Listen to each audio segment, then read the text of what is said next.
CM Revanth Reddy సూచన మేరకు భారత రక్షణ కోసం ఒక నెల జీతం ఇస్తున్నట్లు తెలంగాణ శాసనమండలి చైర్మన్ గుత్తా సుఖేందర్ రెడ్డి తెలిపారు. తనతో పాటు శాసనమండలి వైస్ చైర్మన్, శాసనమండలి సభ్యులను కూడా ఒక నెల వేతనాన్ని ఇవ్వాలని కోరారు.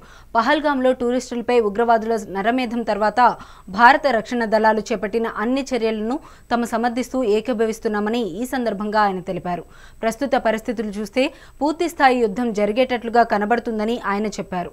భారత్ పాకిస్తాన్పై ఉగ్రవాద శిబిరాలను లక్ష్యంగా చేసుకుని దాడులు చేస్తుంటే పాకిస్తాన్ మాత్రం భారత పౌరులను లక్ష్యంగా చేసుకుని దాడులు చేయడం విషాదకరమన్నారు.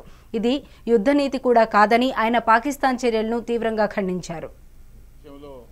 పహల్గాం టూరిస్టుల మీద నరమేధం కొనసాగించిన టెర్రరిస్టులకు వ్యతిరేకంగా భారత ప్రభుత్వం యొక్క రక్షణ దళాలు చేస్తున్నటువంటి చర్యలను ఏకీభవిస్తూ గత 3-4 రోజులుగా జరుగుతున్నటువంటి పోరాటంలో భారతదేశమేమో కేవలం ఉగ్ర స్థావరాల మీద దాడులు చేస్తే పాకిస్తాన్ మాత్రం భారత పౌరులనే ఎంచుకొని దాడులు చేయడం చాలా విచారకరం. అది యుద్ధనీతి కూడా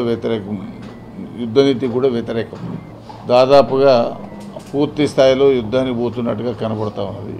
ఏది ఏమైనా సరే భారత ప్రభుత్వం తీసుకునే ప్రతి చర్యను రాజకీయాలకు అతీతంగా అన్ని పార్టీల వారు ప్రతి పౌరుడి యొక్క బాధ్యతగా ప్రభుత్వానికి అండగా నిలుస్తూ ఎప్పుడూ కూడా ఉండేటువంటి ఈ టెర్రరిజాన్ని తుదిముట్టించడానికి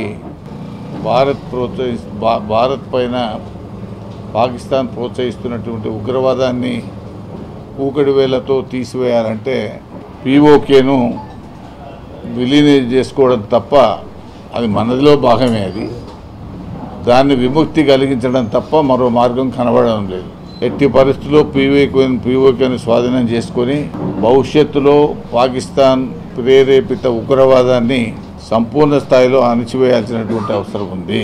దానికంతటికీ భారత పౌరులు అందరూ కూడా సంపూర్ణ సహకారాన్ని అందించాల్సినటువంటి అవసరం ఉంది. అదేవిధంగా నిన్న తెలుగువాడైనటువంటి వీర జవాన్ మురళీ నాయక్ అమరుడైనటువంటి సందర్భంలో వారికి, వారి కుటుంబ సభ్యులకు తీవ్రమైనటువంటి సంతాపాన్ని తెలియజేస్తా ఉన్నాం.